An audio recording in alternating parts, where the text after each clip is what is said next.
여러분, 만약 남편이 단 1초 늦었다는 이유로 수많은 친척들 앞에서 임신한 여러분의 배를 걷어찬다면 어떡하시겠어요?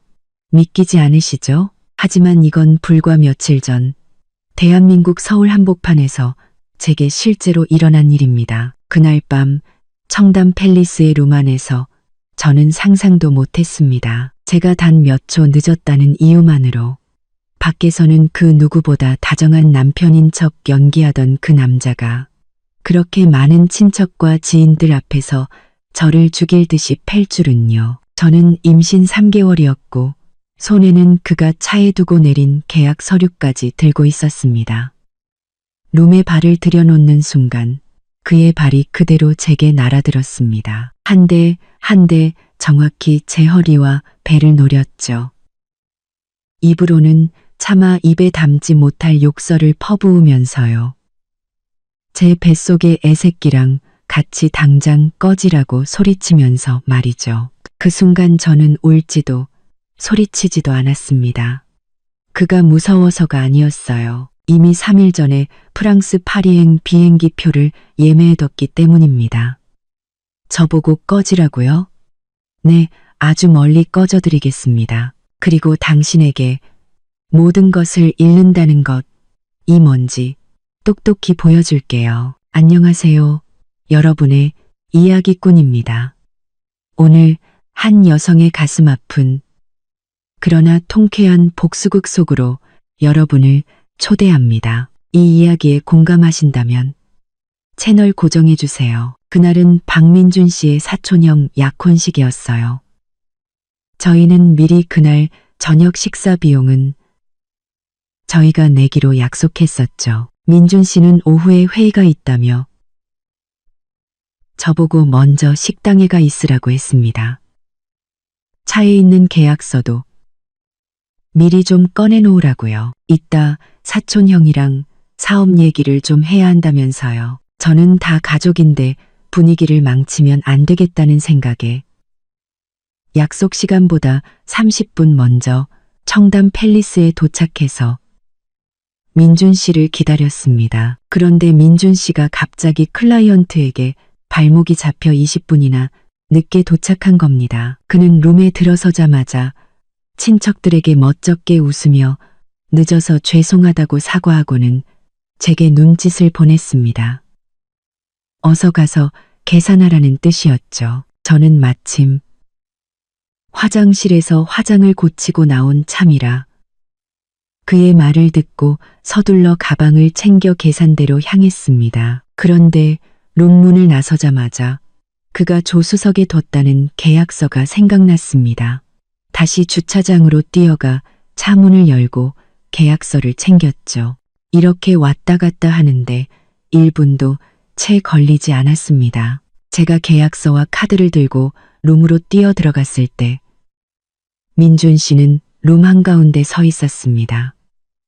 얼굴이 소뚜껑처럼 시꺼멓게 변해 있었죠. 주변 친척들은 모두 수저를 내려놓은 채 어색한 눈빛으로 아무 말도 못하고 있었습니다. 제가 계약서 가져왔어요.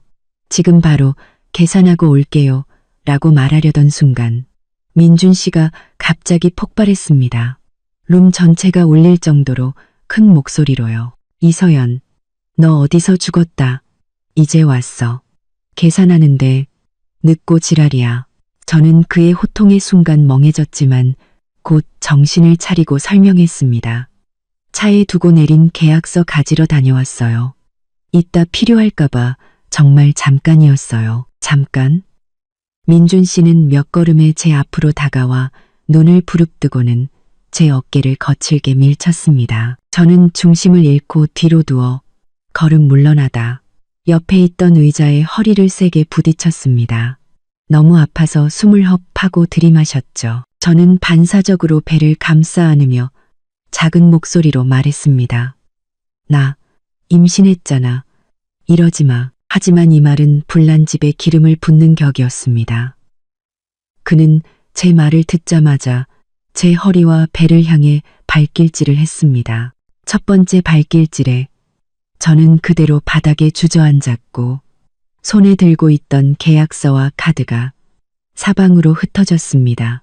제가 정신을 차리기도 전에 두 번째 발길질이 날아들었습니다. 이번에는 허벅지를 정통으로 맞았고 저는 완전히 바닥에 나뒹굴었습니다. 그제야 보다 못한 친척 한 분. 민준 씨의 사촌형이 다급하게 다가와 그를 말렸습니다. 민준아, 그만해. 서연 씨 임신했잖아.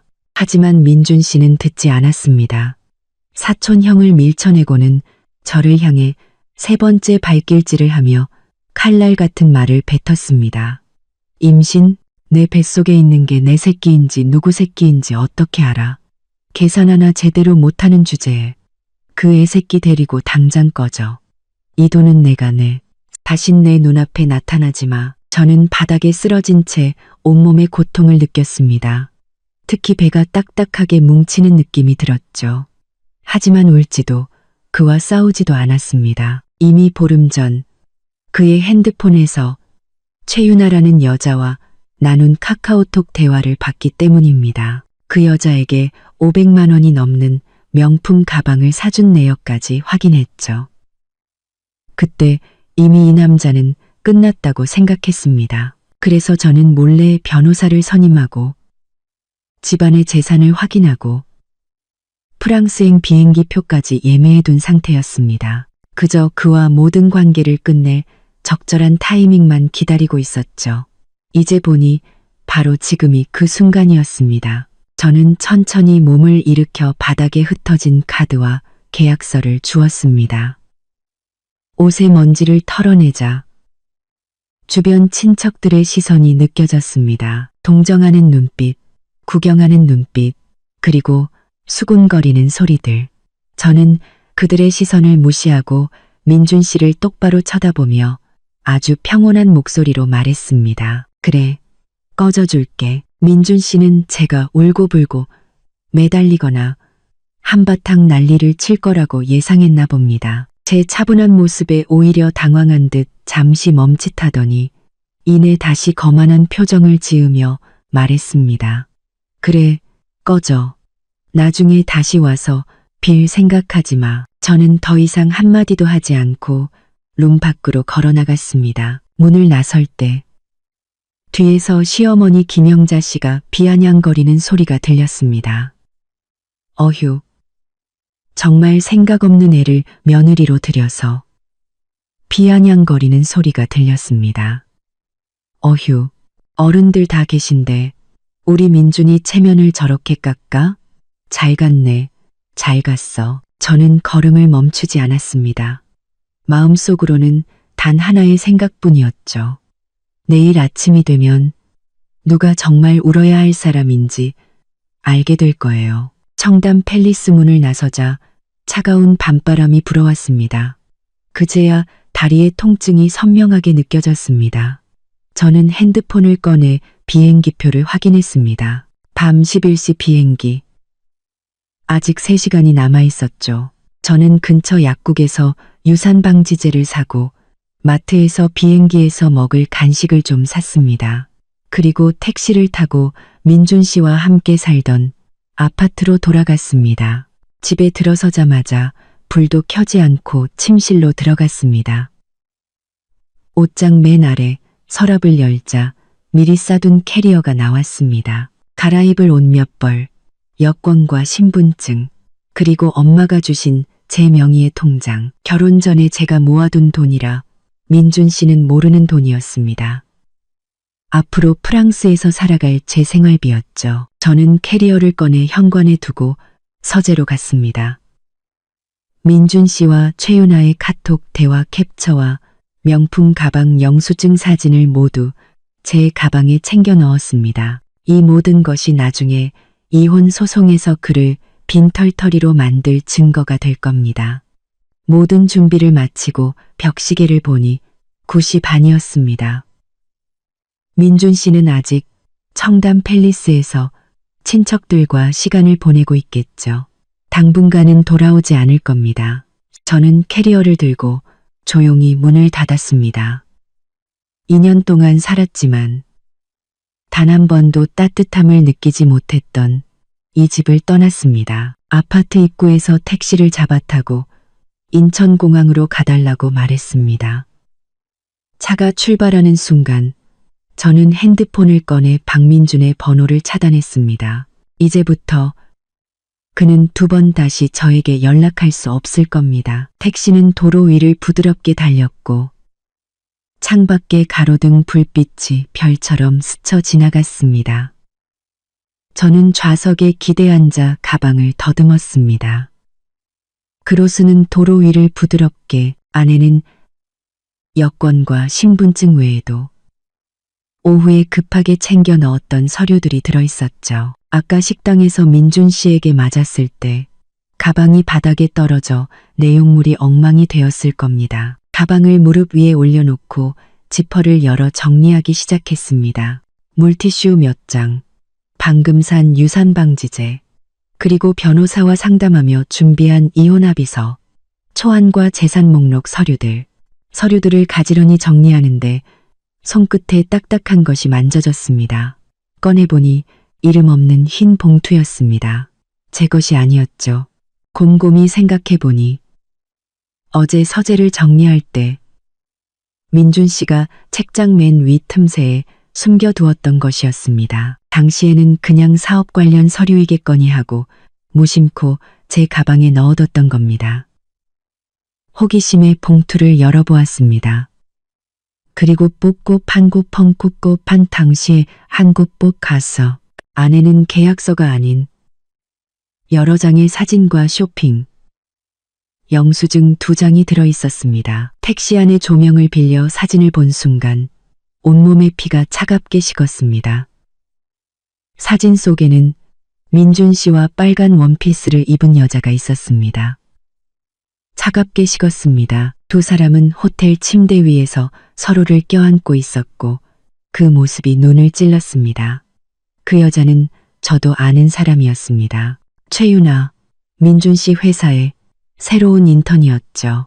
지난달 민준 씨가 친구들 모임에 그녀를 데려와 유능한 부하 직원이라고 소개했었습니다. 이제 보니 부하 직원이 아니라 상간녀였던 겁니다. 저는 한 장 한 장 사진을 넘겼습니다. 볼수록 화가 치밀었습니다. 백화점에서 손을 잡고 데이트하는 사진, 민준 씨가 그녀에게 아이스크림을 사주는 사진, 그리고 가장 충격적인 사진은 민준 씨가 한 보석상 앞에서 그녀를 껴안고 다이아몬드 반지를 손에 든 채 제가 결혼 2년 동안 단 한 번도 본 적 없는 다정한 눈빛으로 그녀를 바라보는 모습이었습니다. 사진을 쥔 손이 분노로 떨렸습니다. 저는 그와 결혼하고 2년 동안 20만 원이 넘는 옷 한 벌 마음 편히 사입지 못하며 아끼고 살았습니다. 그런데 그는 집안 돈으로 다른 여자에게 다이아몬드 반지를 사주고 호텔에서 놀아난 겁니다. 사진을 옆으로 치우고 2장의 쇼핑 영수증을 집어들었습니다. 첫 번째는 명품 매장 영수증이었습니다. 날짜는 지난달 15일, 바로 제 생일이었습니다. 저는 그날 저녁상 가득 음식을 차려놓고 그를 기다렸지만 그는 회사 야근 때문에 늦는다고 했었죠. 결과적으로는 최유나와 함께 명품 가방을 사러 갔던 겁니다. 영수증에는 모 브랜드의 클래식 핸드백, 금액은 600만 원이라고 적혀 있었습니다. 결제자는 박민준이었죠. 2 번째는 호텔 결제 내역서였습니다. 날짜는 지난주 토요일, 제가 친정에 갔던 바로 그날이었습니다. 내역에는 이그제큐티브 스위트룸, 2인 디너 코스, 와인 등이 포함되어 있었고 총액은 100만 원이었습니다. 서명란에는 역시 박민준의 이름이 있었습니다. 저는 이 모든 것을 다시 봉투에 넣고 손에 꽉 쥐었습니다. 예전에 봤던 카톡 대화는 아무것도 아니었습니다. 그는 이미 최유나와 이토록 깊은 관계였던 겁니다. 전에는 혹시나 하는 마음에 그에게 여지를 남겨줘야 하나 고민했지만 이제는 그럴 필요가 전혀 없었습니다. 임신한 저에게조차 그렇게 잔인하게 발길질을 한 그에게 저 역시 자비를 베풀 필요는 없었습니다. 이혼은 물론이고 그가 제게서 앗아간 모든 것을 토해내게 만들어야 했습니다. 사회적으로 매장시켜 버릴 겁니다. 바로 그때 핸드폰이 울렸습니다. 제 절친 소희였습니다. 저는 심호흡을 하고 전화를 받았습니다. 서연아, 너 괜찮아? 방금 민준 씨 사촌 오빠한테 전화 왔어. 민준 씨가 룸에서 너 발로 차고 욕했다며. 너 지금 어디야? 소희의 목소리를 듣자 억눌렀던 감정이 조금은 누그러졌습니다. 나 괜찮아. 조금 아프긴 한데 유산방지제 먹었어. 나 지금 공항 가는 길이야. 밤 11시 비행기로 프랑스가. 프랑스? 소희는 잠시 놀라더니 이내 상황을 파악하고 말했습니다. 너 이미 다 계획했구나. 잘했어. 그 쓰레기한테는 그게 답이야. 프랑스 도착하면 꼭 연락하고 무슨 일 있으면 혼자 끙끙 앓지 말고 바로 전화해. 알았어. 저는 전화기에 대고 희미하게 웃으며 말했습니다. 아, 그리고 나 방금 가방에서 박민준이랑 최윤아 사진이랑 영수증 찾았어. 완전 빼도 박도 못하는 증거들이야. 프랑스 도착하면 바로 변호사님한테 보내서 이혼 합의서 민준 씨한테 보내달라고 할 거야. 소희는 전화기 너머로 욕설을 내뱉었습니다. 그게 아니 인간들도 아닌 것들. 걱정 마. 증거는 나한테 맡겨. 추가 증거 필요하면 언제든지 말만 해. 내가 어떻게든 찾아내 줄게. 소희와의 통화를 끝내니 마음이 한결 놓였습니다. 이렇게 든든한 친구가 뒤에 있으니 박민준 따위는 두렵지 않았습니다. 택시는 곧 인천공항 터미널 앞에 도착했습니다. 요금을 내고 캐리어를 끌고 내렸습니다. 터미널 입구로 걸어가는데 익숙한 얼굴이 보였습니다. 민준 씨의 친구 김진우였습니다. 저는 재빨리 고개를 숙이고 다른 쪽으로 발걸음을 옮겼습니다. 혹시라도 그가 저를 알아보고 민준 씨에게 연락하면 곤란해지니까요. 다행히 진우 씨는 핸드폰을 보느라 저를 눈치채지 못했습니다. 저는 서둘러 터미널 안으로 들어가 체크인 카운터로 향했습니다. 직원은 혼자 캐리어를 끄는 저를 보고 물었습니다. 고객님, 혼자 여행 가시나요? 도움이 필요하시면 말씀해 주세요. 저는 고개를 저으며 웃었습니다. 아니요, 괜찮습니다. 감사합니다. 체크인을 마치고 탑승권을 받으니 시간은 벌써 10시 10분이었습니다. 탑승까지 50분 남았네요. 캐리어를 끌고 보안 검색대로 향하는데 핸드폰이 다시 울렸습니다. 이번에는 모르는 번호였습니다. 지역 번호는 서울이었죠. 민준 씨나 시어머니 김영자 씨일 거라고 짐작하고 바로 거절 버튼을 눌렀습니다. 그리고 그 번호 역시 차단 목록에 추가했습니다. 보안 검색대를 통과할 때 직원이 제 가방을 검사하다가 사진과 영수증이 든 봉투를 보더니 저를 힐끗 쳐다봤습니다. 저는 황급히 말했습니다. 아, 제 개인 서류인데 좀 중요한 거라서요. 직원은 고개를 끄덕이고는 별말 없이 가방을 돌려주었습니다. 보안 검색을 마치고 탑승구를 찾아 사람이 없는 자리에 앉았습니다. 손에 든 탑승권에는 파리샤를 드골 공항이라는 글자가 선명했습니다. 그제야 마음이 놓였습니다. 박민준, 김영자, 최윤아, 저를 고통스럽게 했던 이들과 곧 아무 상관없는 사이가 될 겁니다. 저는 핸드폰을 꺼내 엄마에게 카톡을 보냈습니다. 엄마, 나 공항 도착했어. 이제 프랑스로 가. 걱정하지 마. 도착해서 전화할게. 집안일은 신경 쓰지 마. 내가 다 알아서 할게. 엄마에게서 곧 답장이 왔습니다. 우리 딸, 엄마는 널 믿어. 도착하면 몸조심하고 특히 뱃속 아기 잘 챙겨야 한다. 무슨 일 있으면 꼭 엄마한테 말하고 혼자 힘들어하지 마. 엄마의 메시지를 보자 눈시울이 붉어졌지만 눈물을 꾹 참았습니다. 울 때가 아니었습니다. 저는 새로운 삶을 시작하러 가는 길이니까요. 바로 그때 탑승 안내 방송이 나왔습니다. 저는 자리에서 일어나 가방과 캐리어를 챙겨 탑승구로 향했습니다. 비행기에 오르는 순간 저는 탑승동을 한번 돌아보며 마음속으로 다짐했습니다.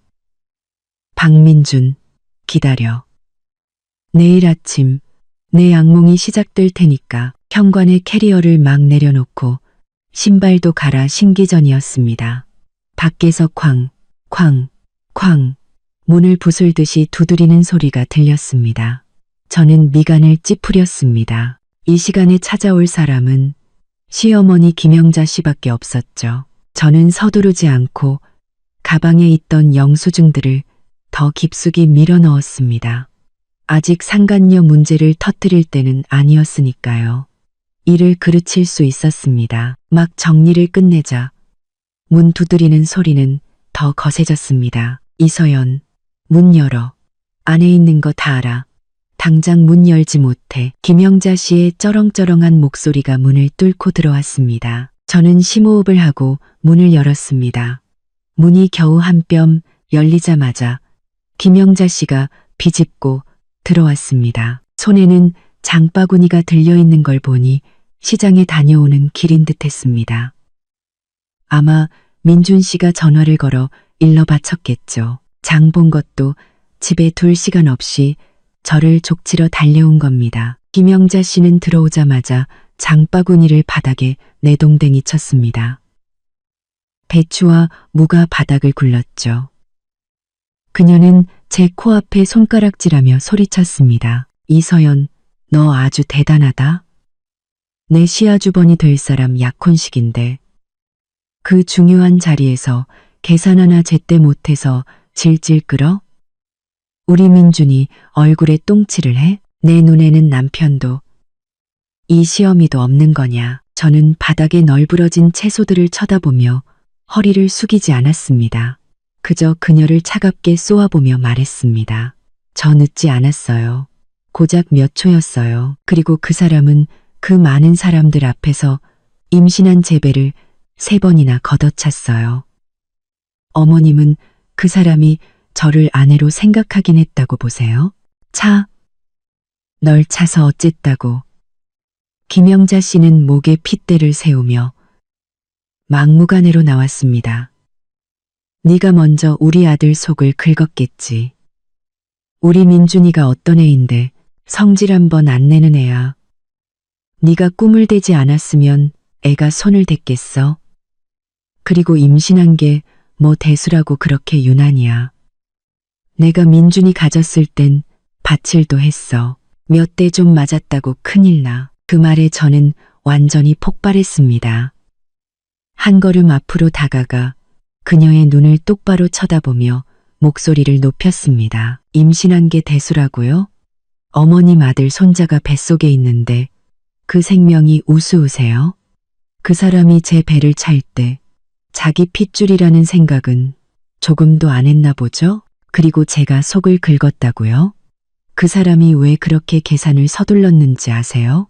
그 인턴 나부랭이 최윤아랑 데이트할 시간 늦어질까봐 그랬던 거예요. 김영자 씨는 최윤아라는 이름을 처음 듣는 듯 잠시 멈칫했습니다. 그녀는 미간을 찌푸리며 물었습니다. 최윤아? 그게 누군데? 쓸데없는 소리 하지 마. 우리 민준이가 얼마나 바쁜데 인턴이랑 데이트할 시간이 어디 있어. 쓸데없는 소리인지는 어머님 아들에게 직접 물어보세요. 저는 더 이상 그녀와 입씨름할 생각이 없었습니다. 현관에 있던 캐리어를 끌며 말했습니다. 어쨌든 전 이제 이 집에서 못 살겠어요. 오늘 나갈 겁니다. 나가? 어딜 나가? 김영자 씨는 정신을 차리고 제 캐리어 손잡이를 꽉 붙잡았습니다. 내 뱃속에 우리 민준이 애를 가지고 어딜 가겠다는 거야. 똑똑히 들어. 오늘 이 문 밖으로 한 발짝이라도 나가면 내가 당장 내 친정엄마 집에 쫓아가서 동네방네 소문 다 낼 거야. 임신한 주제에 집 나가려는 천박한 년이라고. 저는 그녀의 손을 내려다보았습니다. 손톱 밑에 낀 흑대가 역겨웠습니다. 캐리어를 세게 당겨봤지만 꿈쩍도 하지 않자 저는 그냥 손을 놓아버렸습니다. 그리고 그녀를 보며 말했습니다. 마음대로 하세요. 가서 소문 내세요. 동네 사람들한테 똑똑히 들려주세요. 어머님 아들이 임신한 아내를 어떻게 폭행했는지, 집안 돈으로 상간녀한테 3천만 원짜리 명품 가방을 어떻게 사줬는지, 제 생일날 다른 여자랑 호텔 가서 무슨 짓을 했는지 전부 다요. 김영자 씨의 얼굴이 새하얗게 질렸습니다. 뭐라고? 말도 안 되는 소리인지는 민준 씨 카드 내역서 한번 뽑아보시면 알겠죠. 저는 차갑게 웃으며 말했습니다. 그리고 저는 프랑스로 갈 겁니다.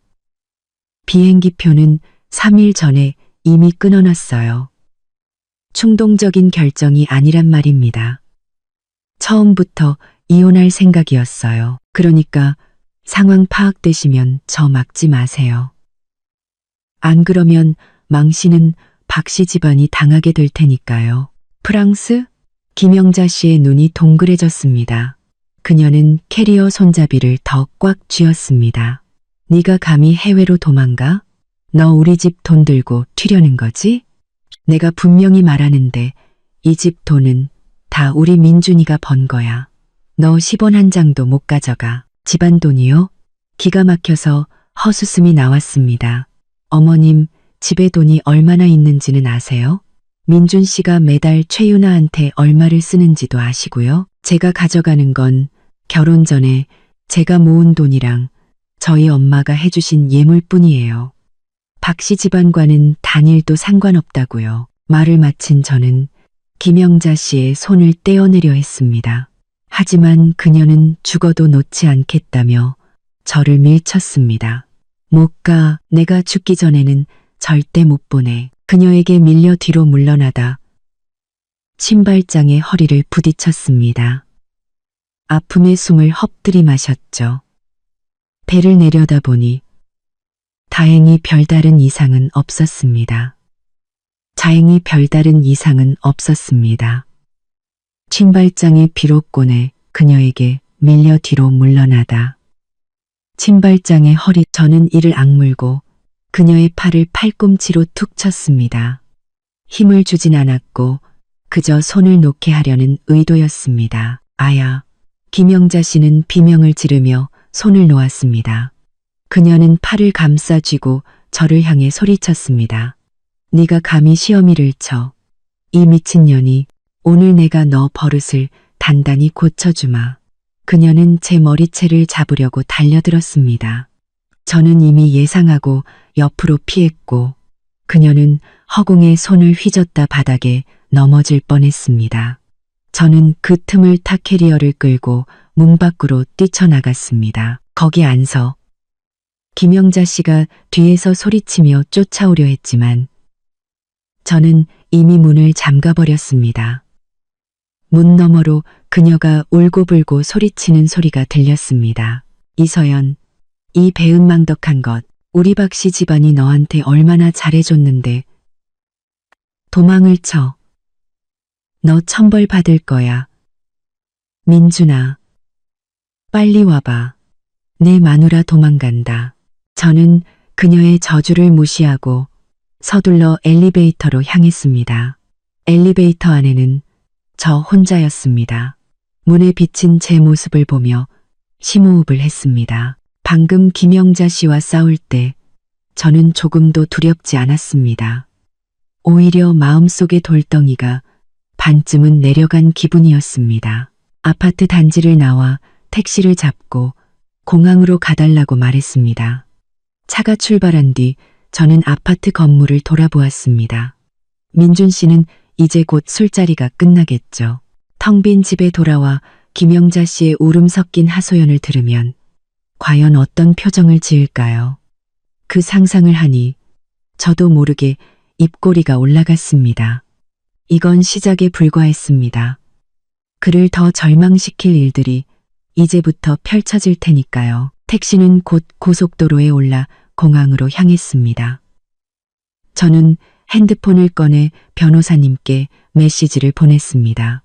이 변호사님, 저 내일이면 프랑스에 도착합니다. 정착하는 대로 박민준 씨 외도 증거 보내드리겠습니다. 최대한 빨리 이혼 합의서 발송 부탁드립니다. 변호사님에게서 곧 답장이 왔습니다. 네, 이서연님. 걱정 마십시오. 이쪽은 준비 다 되었습니다. 증거 자료 받는 즉시 발송하겠습니다. 해외에서 부디 몸 조심하시고 무슨 일 있으시면 언제든 연락 주십시오. 변호사님과의 대화를 마치고 저는 소희에게도 메시지를 보냈습니다. 김영자 씨가 집에 쳐들어와 난리를 쳤던 일을 말해주자 소희는 바로 음성 메시지를 보냈습니다. 분노에 찬 목소리였죠. 그 할망구가 진짜 그래도 네가 안 다쳐서 다행이다. 공항 도착하면 연락해. 내가 박민준 그쪽 동태 잘 살피고 있을게. 무슨 일 있으면 바로 알려줄게. 박민준 그쪽 동태 잘 살피고 있을게. 응, 고마워 소희야. 저는 답장을 보냈습니다. 변호사님과 소희가 있으니 마음이 든든했습니다. 이제 저는 프랑스에 도착해서 새로운 삶을 시작하고 박민준이 나락으로 떨어지는 것을 지켜보기만 하면 됐습니다. 택시가 인천공항 제2터미널 앞에 섰을 때 저는 캐리어 손잡이를 꽉 쥐었습니다. 드디어 여기까지 왔네요.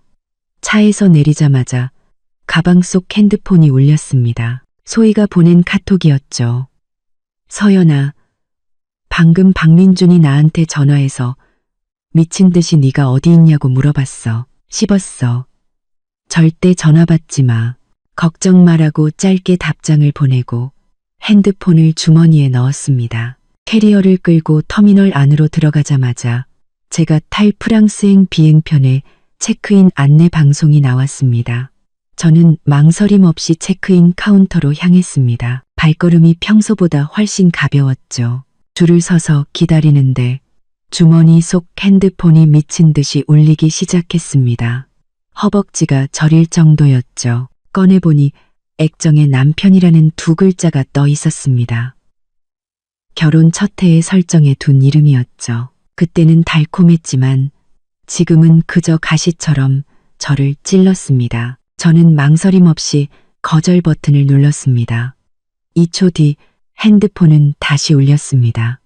같은 번호였죠. 저는 미간을 찌푸리고는 핸드폰을 무음으로 바꾸고 가방 가장 깊숙한 곳에 넣어버렸습니다.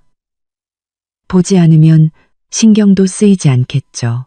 제 차례가 되어 여권과 신분증을 직원에게 건넸습니다. 직원이 정보를 확인하는 동안에도 가방 속 핸드폰은 계속 진동했습니다. 지금쯤 박민준의 심장 박동과 비슷한 속도일 겁니다. 김영자 씨가 제가 떠난다고 이미 말했겠죠. 저를 찾지 못해 안달이 났을 겁니다. 고객님, 탑승권과 여권 여기 있습니다. 직원이 서류를 돌려주며 웃었습니다. 비행시간이 기니 일찍 들어가서 면세점 구경이라도 하세요. 저는 감사 인사를 하고 안쪽으로 향했습니다. 보안 검색대 줄에 서자마자 가방 속 핸드폰이 또 울렸습니다. 이번에는 박민준의 번호가 아니었습니다. 모르는 서울 지역 번호였죠. 저를 찾지 못하자 다른 사람 핸드폰으로 전화하는 것이 분명했습니다. 저는 핸드폰을 꺼내 그 번호를 몇 초간 노려보다가 지금 그가 얼마나 초조하고 화가 났을지 궁금해졌습니다. 저는 통화 버튼을 눌렀습니다. 핸드폰을 귀에 대자마자 박민준의 고함이 터져나왔습니다. 귀가 찢어질 듯했죠. 이서연, 너 어디서 죽었다. 이제 나타나. 엄마가 너 프랑스행 비행기 끊었다고 하던데 너 미쳤어? 당장 안 돌아와. 저는 핸드폰을 귀에서 조금 떼고 마치 남의 이야기를 하듯 차분하게 말했습니다. 안 미쳤어. 나 공항이야. 이제 곧 비행기 타. 공항? 비행기? 그의 목소리가 다급해졌습니다. 믿기지 않는다는 듯한 불안함이 섞여 있었죠. 너 진짜 프랑스가? 서연아, 제발 이러지 마. 그날 저녁은 내가 잘못했어. 너를 차면 안 됐는데. 내가 사과할게. 응. 돌아와서 우리 제대로 얘기 좀 하자. 사과. 저는 실소를 터뜨렸습니다. 비웃음이 가득했죠. 박민준, 당신이 내 배를 찼을 때는 왜 사과 안 했어? 최윤아랑 호텔방에 같이 있었을 때는 나한테 거짓말하고 그녀에게 600만 원짜리 명품 가방 사줄 때는 왜 사과 안 했지? 이제 와서 내가 떠나니까 사과하겠다고? 너무 늦었어. 전화기 너머가 잠시 조용해지더니 그의 목소리가 돌변했습니다. 애원에서 협박으로 바뀌었죠.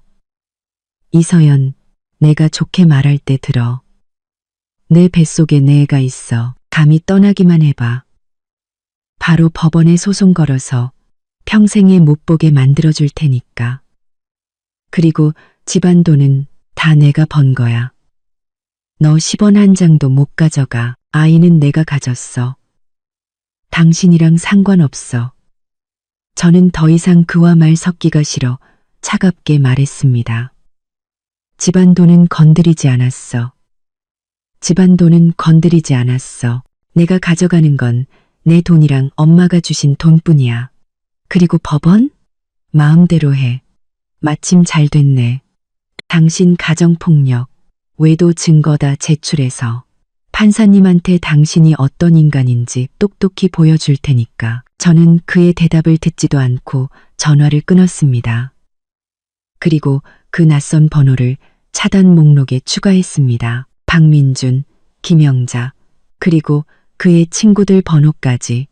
생각나는 번호는 모조리 차단했습니다. 막 차단을 끝내자 소희에게서 음성 메시지가 왔습니다. 서연아, 방금 민준 씨 사촌 오빠한테 들었는데 민준이가 청담 팰리스에서 뛰쳐나가서 너희 집으로 갔대. 너 없는 거 확인하고 지금 미친 듯이 찾고 있대. 절대 잡히면 안 돼. 나 이제 보안 검색대 통과해. 못 찾아. 라고 답장을 보내고 핸드폰을 껐습니다. 보안 검색을 마치고 탑승구로 가 창가 자리에 앉았습니다. 탑승까지 20분. 저는 핸드폰을 켜서 다시 한번 비행기 좌석을 확인하고 가방 속 여권과 외도 증거들을 만져보았습니다. 이것들이 바로 박민준과 완전히 끝낼 수 있는 제 무기였습니다. 곧 탑승 안내 방송이 나왔고 저는 사람들을 따라 비행기에 올랐습니다. 기내에 들어서서 제자리를 찾아 짐을 넣고 안전벨트를 맸습니다. 창밖을 바라보며 비행기가 활주로로 이동할 때 저는 마음속으로 속삭였습니다. 박민준, 당신이 내게 진 빚. 내일부터 하나씩 전부 다 갚게 해줄게. 비행기가 파리샤를 드골 공항에 도착했을 때는 창밖이 막 밝아오기 시작한 새벽이었습니다. 저는 캐리어를 끌고 공항을 나와 미리 예약해둔 숙소로 향했습니다. 짐을 풀자마자 핸드폰을 켰습니다. 10시간 넘게 꺼져 있었으니 소희에게서 연락이 많이 와 있을 터였습니다. 그런 역시나 카카오톡을 켜자마자 소희의 메시지가 쉴 새 없이 떴습니다. 마지막에는 긴 음성 메시지가 3개 나와 있었죠. 저는 소파에 앉아 첫 번째 메시지를 틀었습니다. 소희의 신이 난 목소리가 들려왔습니다. 서연아, 프랑스 도착했어? 완전 대박 소식 있어. 첫파, 첫파, 첫파, 첫파, 첫파. 프랑스 도착했어. 박민준, 오늘 아침에 제대로 미쳤어. 저는 웃으며 두 번째 메시지를 틀었습니다. 소희는 목소리를 낮춰 속삭였습니다. 있잖아, 오늘 아침에 박민준이 회사 계약금으로 1억 원을 송금해야 해서 아침 일찍 은행에 갔대. 그런데 창구 직원이 잔액 조회를 하더니 통장에 딱 10원 남았다고 한 거야. 박민준. 그 자리에서 바로 폭발했대. 저는 손에 든 물컵을 내려놓으며 통쾌함을 느꼈습니다. 역시 제가 변호사님을 통해 처리한 일이 제대로 먹혔네요.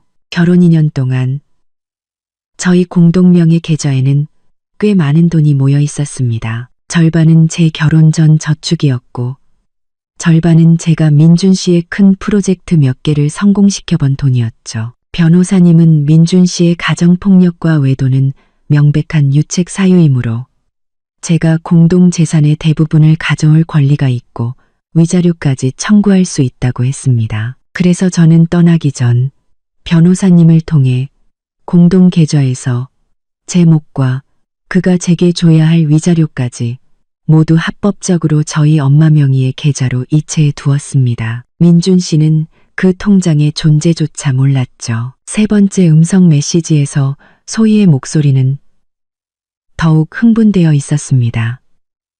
민준 씨 사촌 오빠한테 들었는데 박민준이 창구 직원 멱살 잡을 듯이 소리쳤대.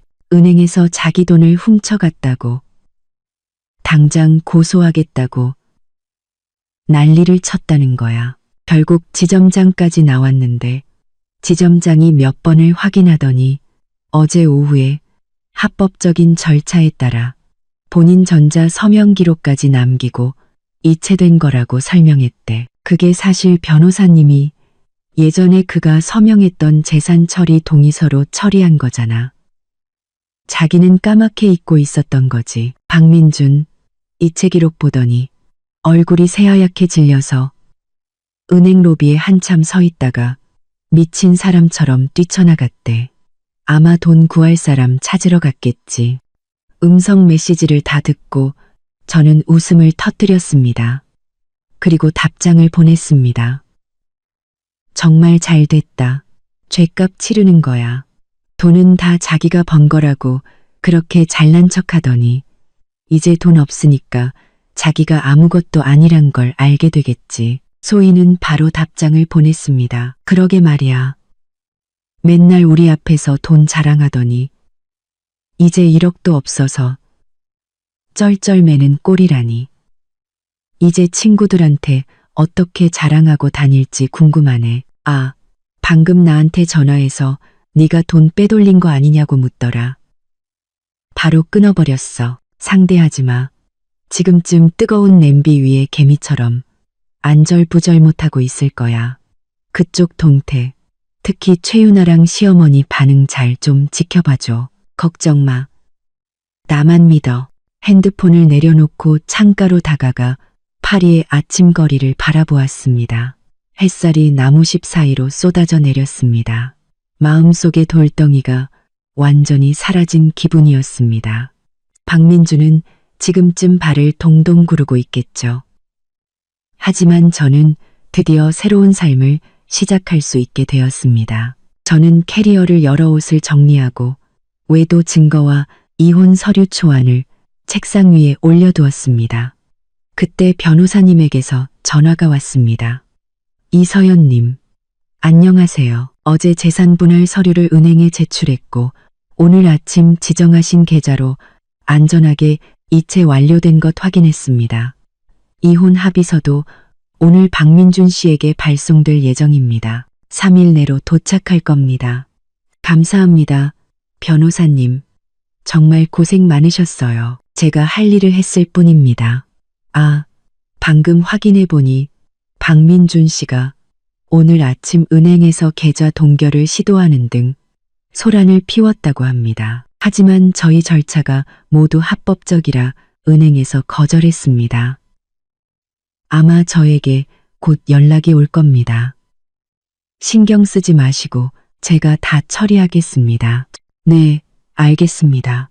변호사님과의 통화를 마치고 저는 책상 위에 있던 박민준과 최윤아의 사진을 집어들었습니다. 사진 속 그는 정말 행복해 보였죠. 하지만 제 마음은 조금도 아프지 않았습니다.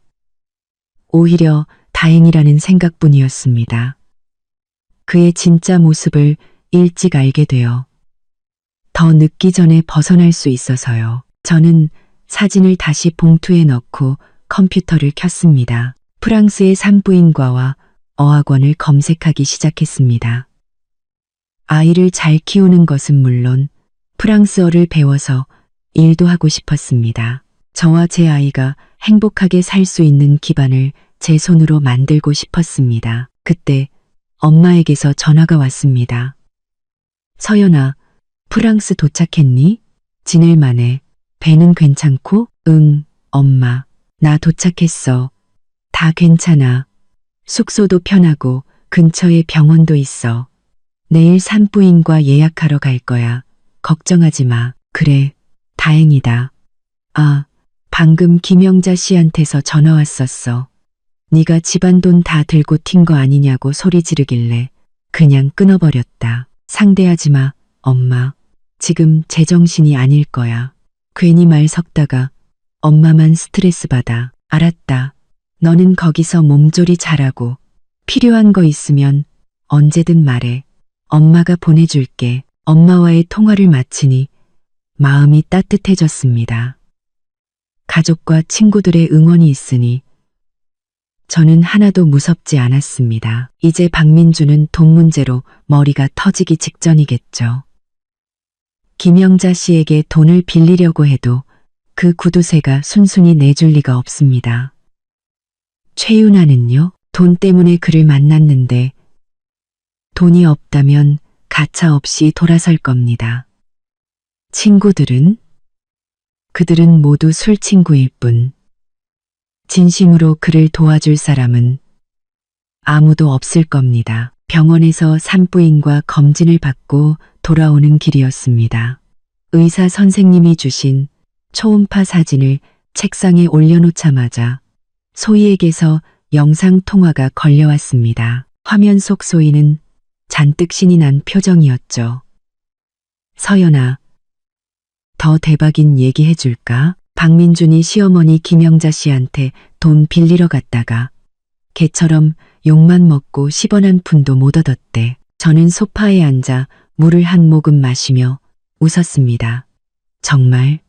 뭐라고 했는데 그렇게까지 화를 냈대? 장난 아니었어.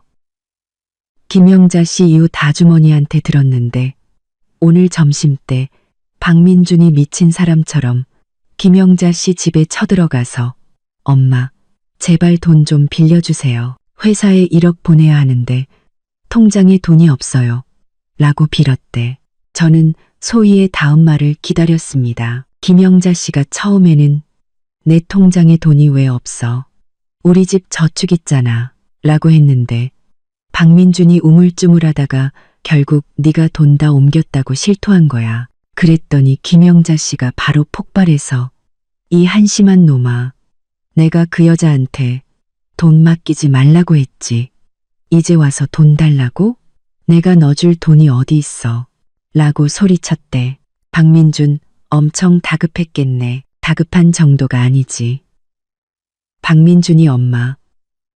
그건 서연이가 합법적으로 가져간 거고 지금 회사에 돈 못 보내면 프로젝트도 망하고 회사도 망해요. 제발 5억만 빌려주세요. 돈 생기면 바로 갚을게요. 라고 애원했대. 그래서 빌려줬대? 빌려주긴 개뿔. 소희는 차갑게 웃었습니다. 김영자 씨가 바로 손을 뿌리치고는 네가 지난달에 그 최윤아라는 인턴한테 600만 원짜리 가방 사줄 때는 나랑 상의했냐? 걔랑 호텔 갈 때는 돈 없는 거 생각 안 했어? 이제 와서 나한테 돈 달라고? 나 돈 없어. 있어도 너 같은 놈한테는 안 빌려줘. 라고 했대. 저는 웃음이 터졌습니다. 김영자 씨, 정말 이중잣대의 끝판왕이네요. 아들이 상간녀에게 돈 쓸 때는 아무 말 없다가 이제 아들이 망하게 생기니 과거 일을 들먹이는군요. 박민준이 김영자 씨한테 욕먹으면서도 엄마, 유나랑은 그냥 동료 사이고 그 가방은 거래처 선물이었어요. 라고 변명했대. 그랬더니 김영자 씨가 서랍에서 사진 한 장을 꺼내서 얼굴에 던졌다는 거야. 무슨 사진인지 알아? 덩굼저 그럭곱성 얼굴에 던졌다는 거야. 무슨 사진? 박민준이랑 최윤아가 백화점에서 손잡고 다니는 사진. 김영자 씨가 내가 지난주에 장 보러 갔다가 직접 찍은 사진이다. 이놈아, 내 체면 생각해서 모른 척 해줬더니 집안 돈 다 말아먹어? 라고 했대. 사진 보고는 할 말 없었겠네. 없었지. 얼굴이 새하얘져서 아무 말도 못했대. 김영자 씨는 그 모습에 더 화가 나서 당장 꺼져. 네가 싼 똥은 네가 치워. 라면서 밖으로 밀어내고 예전에 박민준이 사준 안마의자까지 문 밖으로 던지면서 이거 너희 그 여우 같은 년이나 갖다 줘. 라고 소리쳤대. 저는 김영자 씨에게 쫓겨나 안마의자를 끌어안고 복도에 서 있을 박민준의 비참한 모습을 상상하며 웃음을 참을 수 없었습니다. 그때 복도에 이웃들이 다 나와서 구경했대. 박민준, 망신이란 망신은 다 당하고 안마의자 질질 끌면서 도망가다가 넘어질 뻔했다더라. 꼴 좋다. 자업자득이지. 저는 웃음기를 거두고 차갑게 말했습니다.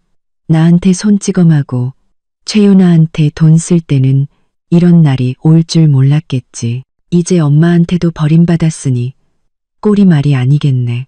그치. 내 생각엔 이제 최윤아 찾아갈 것 같아. 걔한테 돈 좀 빌려보려고. 분명 그럴 거야. 하지만 최윤아는 돈 때문에 박민준을 만난 거잖아. 돈 없는 거 알면 바로 돌아설걸. 내가 친구시켜서 최윤아 쪽 동태 살피고 있어. 소식 오는 대로 알려줄게. 아, 참. 너 검진 결과는 어때? 아기는 괜찮대. 아기 이야기에 제 얼굴에 미소가 번졌습니다. 책상 위 초음파 사진을 들어 카메라에 비춰주며 말했습니다. 의사 선생님이 아기 아주 건강하대. 심장 소리도 좋고 앞으로 푹 쉬고 마음 편하게 지내라고 하셨어. 다행이다. 거기서 정말 몸조리 잘해야 해. 박민준 그 인간 때문에 스트레스 받지 말고. 알았어. 난 이제 아기 잘 키우고 프랑스어 배우는 데만 집중할 거야. 이혼 절차 끝나면 그 사람이랑은 완전히 끝이야. 소희와 통화를 마치고 창밖을 내다보았습니다. 파리의 오후는 평화로웠습니다. 저는 배를 쓰다듬으며 속삭였습니다. 아가, 봤지? 우리 이제 곧 정말 행복해질 거야. 다시는 상처받지 않을 거야. 뱃속의 아기가 제 말에 화답하듯 부드럽게 움직였습니다. 오후에 어학원에서 첫 프랑스어 수업을 마치고 막 받은 교재를 들고 숙소로 걸어가는데 핸드폰이 쉴 새 없이 울렸습니다. 소희가 보낸 카톡 메시지와 함께 이웃이 찍었다는 짧은 동영상 하나가 와 있었습니다. 제목은 박민준, 상간녀에게 문전박대당하다. 완전 사이다. 였죠? 저는 길가 벤치에 앉아 영상을 틀었습니다. 화면에는 저희가 살던 아파트 현관문 앞이 보였습니다. 최윤아가 빨간 원피스 차림의 명품 가방을 들고 허리에 손을 얹은 채 소리치고 있었습니다. 박민준, 당장 나와. 나한테 사주기로 한 한정판 가방. 어떻게 할 거야? 오늘 똑바로 말해. 주변에는 이웃들이 모여 수군거리며 핸드폰으로 촬영하고 있었습니다. 몇 초 뒤 박민준이 잔뜩 굳은 얼굴로 문틈으로 고개를 내밀었습니다. 너 지금 뭐 하는 거야? 여긴 네가 와서 행패 부릴 때가 아니야. 행패? 최윤아는 코웃음을 치며 소리쳤습니다. 지난달에 보너스 받으면 0만 원짜리 그 가방 사준다고 약속했잖아. 근데 지금 와서 왜 딴소리야? 돈 주기 싫어서 떼어먹으려는 거야? 박민준이 당황해서 들어가서 얘기하자. 응? 창피하게 왜 이래라며 그녀를 안으로 끌어들이려 했지만 최윤아는 손을 뿌리치며 더 큰 소리로 외쳤습니다. 싫어. 여기서 말할 거야. 여러분, 이 남자 좀 보세요. 돈 많다고 회사 잘 나간다고 온갖 허세는 다 부리더니 이제 와서 가방 하나 사줄 돈도 없대요. 혹시 도망간 그 와이프한테 돈 다 뺏긴 거 아니야? 아니면 원래부터 빈털털이었던 거야? 주변 이웃들이 웅성거렸습니다. 어머, 저 여자랑 그런 사이였구나. 그러니까 와이프가 집을 나갔지. 맨날 좋은 차 끌고 다니더니 다 뻥이었나 봐. 박민준의 얼굴이 시뻘개졌습니다. 그는 목소리를 낮춰 그녀를 달랬습니다. 지금 내가 사정이 좀 안 좋아서 그래. 조금만 기다려주면 꼭 사줄게. 응? 제발 그만하고 돌아가. 사정? 무슨 사정? 최윤아는 그의 말을 믿지 않았습니다. 가방에서 핸드폰을 꺼내 카톡 대화 내용을 주변 사람들에게 보여주며 외쳤습니다. 이것 좀 보세요. 며칠 전까지만 해도 저한테 몰디브 여행 가자고 했던 사람이에요. 그런데 이제 와서 가방 하나 못 사준다니 이게 사기꾼이 아니고 뭐예요? 그때 소희에게서 음성 메시지가 왔습니다. 서연아, 너 그 장면 봤어야 해. 최윤아가 어찌나 악을 쓰던지 박민준이 문 닫으려고 하니까 최윤아가 발로 문틈을 막고는 예전에 박민준이 사준 목걸이를 꺼내서 소리쳤어. 이거 사줄 때는 나한테 평생 잘해줄 것처럼 말했잖아. 근데 이제 와서 가방 하나 아까워? 이 사기꾼, 쓰레기 같은 놈아. 그래서 어떻게 됐어? 제가 답장을 보내자 소희가 바로 회신했습니다. 박민준이 결국 폭발해서 나 이제 진짜 돈 없어.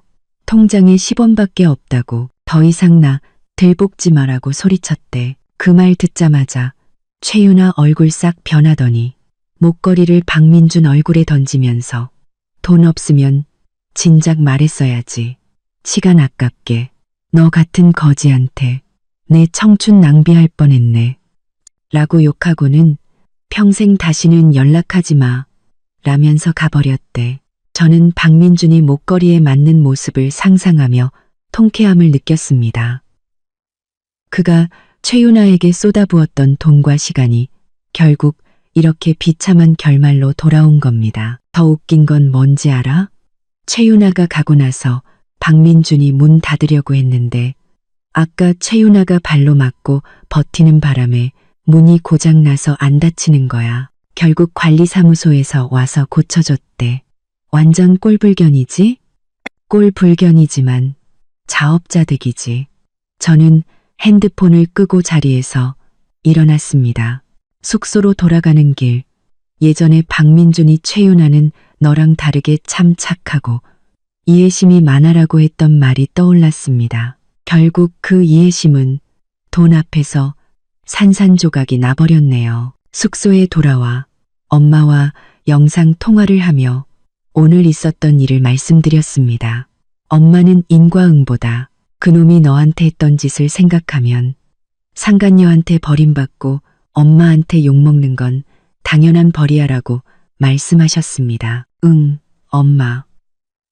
이제 돈도 명예도 회사도 다 잃었으니 곧 무너지겠지. 너는 이제 그놈 신경 쓰지 말고 프랑스에서 아기 잘 낳고 네 인생 살아. 알았지? 응, 엄마.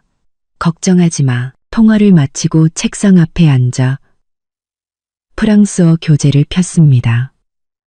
저는 한 걸음씩 새로운 삶을 향해 나아가고 있는데 박민준은 한 걸음씩 나락으로 떨어지고 있었습니다. 박민준은 한 걸음씩 나락으로 떨어지고 있었습니다. 그때 소희에게서 메시지가 또 왔습니다. 박민준의 회사 핵심 직원 몇몇이 사표를 냈고 그는 이제 텅 빈 사무실에 혼자 앉아 망연자실에 있다는 소식이었습니다. 저는 그 메시지를 보고도 조금의 동정심도 느껴지지 않았습니다. 가정폭력, 외도, 기만, 그가 저지른 모든 죄의 대가를 이제야 치르는 것 뿐이니까요. 주말 파리의 햇살은 유난히 따뜻했습니다. 저는 루브르 박물관 근처에 작은 갤러리에서 그림을 감상하고 있었죠. 마음에 드는 그림 앞에서 배를 감싸 안고 사진을 한 장 찍었습니다. 그리고 그 사진을 엄마와 소희만 볼 수 있도록 설정해서 SNS에 올렸습니다. 그리고 그 사진을 엄마와 소희만 볼 수 있도록 아가와 함께하는 갤러리 데이트, 햇살 좋은 날, 저녁 무렵 숙소로 돌아오는데 소희에게서 전화가 왔습니다. 서연아, 네가 올린 사진 박민준이 봤어. 방금 그거 보고 핸드폰 집어 던졌대. 어떻게 봤대? 나는 엄마랑 너만 볼 수 있게 올렸는데 내 사촌 언니가 사진 보고 네가 잘 지내는 것 같아서 친척들 단톡방에 공유했는데 거기에 박민준 사촌 형도 있었던 거야. 그 오빠가 박민준한테 사진 보내면서 서연 씨는 프랑스에서 저렇게 잘 지내는데 넌 지금 꼴이 뭐냐고 한마디 했대. 저는 웃음이 터졌습니다. 박민준이 마침 거래처에서 계약 해지 통보받고 있던 참이라 그 사진 보자마자 핸드폰을 책상에 내리쳐서 액정이 박살났대. 그러면서 이서연, 그녀는 내 돈으로 프랑스에서 호의호식하는데 왜 나만 이렇게 망해야 하냐 고 소리쳤다는 거야. 근데 옆에 있던 직원이 사장님, 사모님 돈은 합법적으로 분할된 재산인데요. 라고 했다가 바로 쫓겨났대. 박민주는 지금쯤 극심한 박탈감에 시달리고 있겠죠. 자신이 버린 아내는 행복해 보이는데 자신은 모든 것을 잃었으니까요. 아, 시어머니 김영자 씨도 그 소식 듣고 박민준한테 전화해서 여자 하나 간수 못해서 집안 망신 다 시키는 한심한 놈. 이라고 욕만 하고 끊었대. 이제 모자 사이도 끝장난 것 같아. 그들은 이제 서로를 탓하며 더 깊은 수렁으로 빠져들겠지요. 이혼 서류가 도착했다는 변호사님의 연락을 받은 건 며칠 뒤 공원에서 산책을 하던 중이었습니다. 변호사님은 박민준 씨가 이혼에는 동의했지만 재산 절반과 아이 양육권을 요구하고 있습니다. 라고 전했습니다. 저는 웃으며 답했습니다. 변호사님, 제가 직접 한국에 가서 마무리 짓겠습니다. 다시 돌아온 한국. 변호사 사무실에서 만난 박민주는 몇 달 사이에 폭삭 늙어 있었습니다. 헬쑥한 얼굴, 헝클어진 머리, 초점 없는 눈동자. 그는 저를 보자마자 달려와 손을 잡으려 했습니다. 서연아, 내가 다 잘못했어. 우리 이혼하지 말고 다시 시작하자. 응, 저는 그의 손을 차갑게 뿌리쳤습니다. 얘기는 이혼에 대해서만 하죠. 그는 자리에 앉아 이혼은 하겠지만 재산은 절반 내놔. 그리고 아이도 내 아이면 면접 교섭권은 있어야지라며 마지막 발악을 했습니다. 저는 가방에서 서류 뭉치를 꺼내 그의 앞에 던졌습니다. 당신이 말하는 재산, 절반은 내 결혼 전 재산이고 나머지 절반도 내가 성사시킨 프로젝트로 번 돈이야. 그리고 이거 당신이 최윤아한테 돈 쓴 영수증들. 공동재산을 멋대로 탕진한 유책 배우자가 재산을 요구할 자격이 있다고 생각해. 그리고 핸드폰으로 그가 제게 폭언을 퍼붓던 녹음 파일을 틀었습니다. 그 애새끼 데리고 당장 꺼져. 사무실에 울려 퍼지는 자신의 목소리에 박민준의 얼굴은 새하얗게 질렸습니다. 그때 시어머니 김영자 씨가 사무실로 뛰어들어와 제게 매달렸습니다. 아가, 제발 우리 민준이 좀 살려줘. 걔 이제 아무것도 없어. 저는 그녀의 손을 뿌리치며 차갑게 말했습니다. 그 사람이 제 배를 걷어찰 때 저와 제 아이의 목숨은 생각했나요? 결국 모든 증거 앞에서 박민주는 무너졌습니다. 그는 떨리는 손으로 이혼 합의서에 서명했습니다. 재산 포기, 위자료 지급, 양육권 포기, 모든 것을 잃고 빈털터리가 된 그는 고개를 숙인 채 사무실을 나갔습니다. 다시 프랑스로 돌아오는 비행기 안에서 저는 창밖을 바라보았습니다. 변호사님에게서 이혼 절차 완료, 위자료는 일주일 내 입금 예정이라는 메시지가 도착했습니다. 저는 핸드폰을 끄고 배를 쓰다듬었습니다. 아가, 이제 우리 정말 자유야. 나중에 들은 소식에 의하면 박민주는 빚을 갚기 위해 막노동을 전전하고 김영자 씨는 동네에서 평판이 나빠져 결국 시골로 이사했다고 합니다. 그들은 자신들의 행동에 대한 대가를 톡톡히 치른 겁니다. 이 세상에 이유 없는 불행은 없습니다. 오직 스스로가 만든 결과만이 있을 뿐이죠. 저는 이제 파리의 햇살 아래 곧 태어날 아기와 함께 새로운 행복을 만들어 갈 겁니다. 오늘 이야기는 여기까지입니다. 제 이야기가 여러분께 작은 위로와 용기가 되었기를 바랍니다. 영상이 마음에 드셨다면 좋아요와 구독 부탁드립니다. 다음 시간에 더 흥미로운 이야기로 찾아뵙겠습니다. 감사합니다. 이야기꾼이었습니다.